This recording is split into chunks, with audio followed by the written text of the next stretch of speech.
ఆషపు దేవుణ్ణి వేడుకుంటూ ఉన్నాడు, ప్రార్థన చేస్తూ ఉన్నాడు, కృతజ్ఞతాస్తుతులను చెల్లిస్తూ ఆయనకి తెలియపరుస్తున్న మాటండి. ప్రజలను గురించి బోధిస్తూ ఉన్నాడు, ప్రజలను ఈ రీతిగా బలపరుస్తున్నాడు. ఎందుకంటే తను అనుభవించిన అనుభవంను వాళ్ళు తెలియపరుస్తూ ఉన్నాడు. 5వ వచనం మనం చదివితే,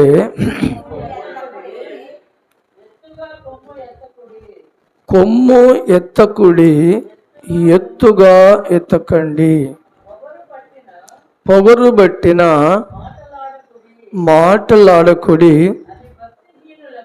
అది భక్తిహీనులకు నేను ఆజ్ఞ ఇచ్చుచున్నాను. హల్లెలూయా. ఇది ఎవరి గురించి మాట్లాడుతున్నాడు? భక్తిహీనులను గురించి మాట్లాడుతున్నాడు.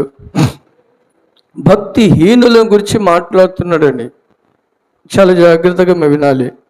భక్తిహీనులను గురించి మాట్లాడుతున్నాడు ఏంటి. ఇంకొక మాట అంటాడు 10వ వచనములో, కింద లాస్ట్ వచనములో, భక్తిహీనుల కొమ్ములన్నిటినీ నేను విరగగొట్టెదను. హల్లెలూయా. కింద మాట ఏమంటున్నాడు? నీతిమంతుల కొమ్ములు హెచ్చింపబడును. హల్లెలూయా.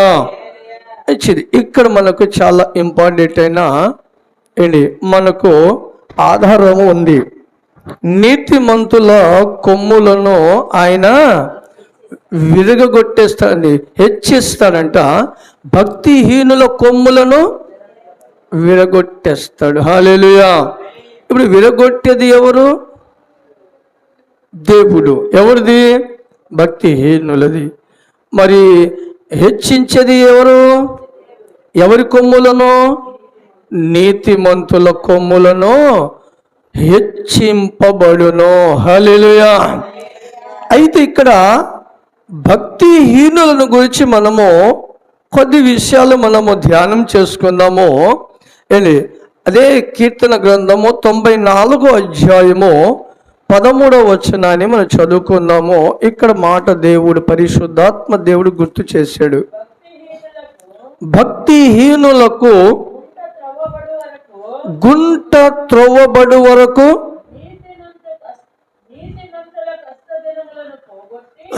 నీతిమంతుల కష్ట దినములను పోగొట్టి వారికి నెమ్మది కలుగచేయును. హల్లెలూయా.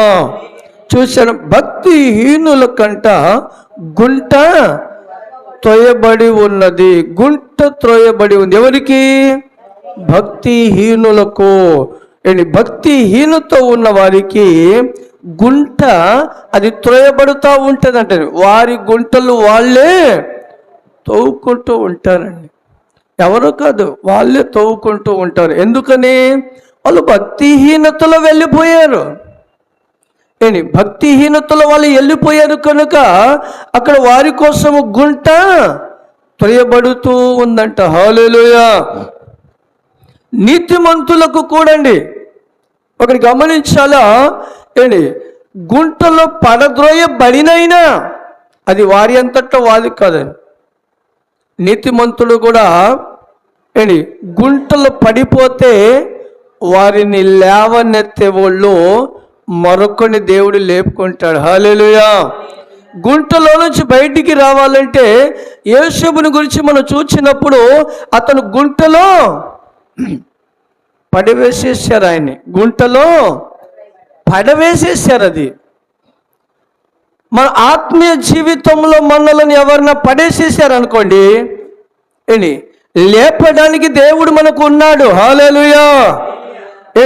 యేషూబును గుంటలో పడవేసేస్తే ఎమ్మటే రూబేన్ ఏం చేశాడు? అతనికి మంచి ఒక పేరెపణ కలిగింది. అయ్యో, ఇతని గుంటలో నుండి బయటికి తీద్దామని. హల్లెలూయా. ఎవరు కలుగజేశాడు? అది దేవుడు అతన్ని పేరెపణ కలిగజేశాడు. బైబుల్ అందుకనే ఒక మాట ఉంది. బైబుల్ ఇంకొక చోట మనం గమనిస్తే, జిగట ఊపిలో నుండి దేవుడు వారిని లేవనెత్తుతాడు. హల్లెలూయా. జిగట ఊబిలో నుండి దేవుడు వారిని లేవనెత్త. ఎవరు ఏంటి?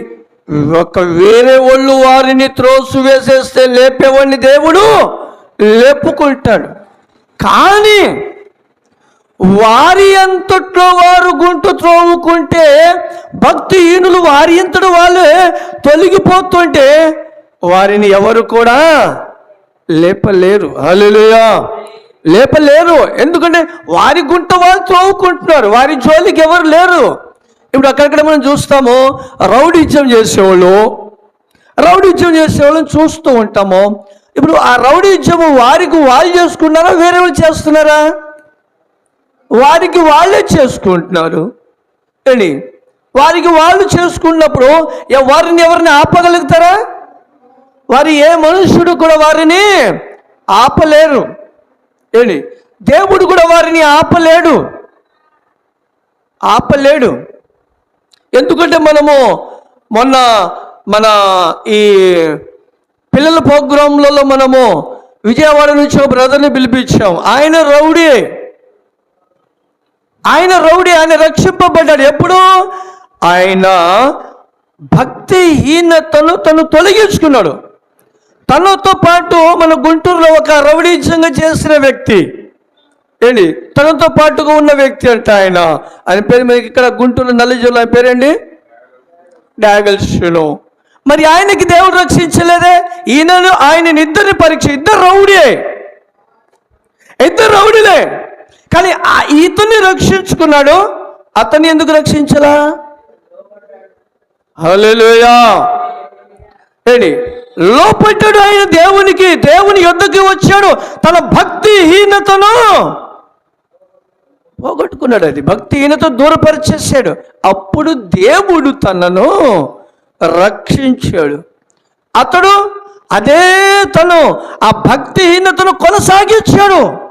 గుంటను త్రోవుకుంటూ ఉన్నాడు, రోజుకి గుంట తోవుకుంటూ ఉన్నాడు. ఎప్పుడైతే తను అలా గుంట తోవుకుంటూ ఉన్నాడో, అది ఆ గుంటలోనే అతను వెళ్ళిపోయాడు. అందుకని ప్రభు కూడా తన లాస్ట్ టైంలో ఒక మాట అంటాడు. ఏంటి? తనని పట్టుకుని వచ్చిన బంట్రుతులను పేతురు లేచి ఏం చేశాడు? ఒకని చెవును నరికేసినప్పుడు ప్రభు ఒక మాట అంటాడు, కత్తిని పట్టినవాడు. హల్లెలూయా. భక్తిహీనత ఉంటే వారి భక్తిహీనత తనని అదే నాశనానికి దారి తీస్తుంది. కానీ మనం అర్థం చేసుకోవాలి. అర్థము చేసుకుంటే ఏంటి?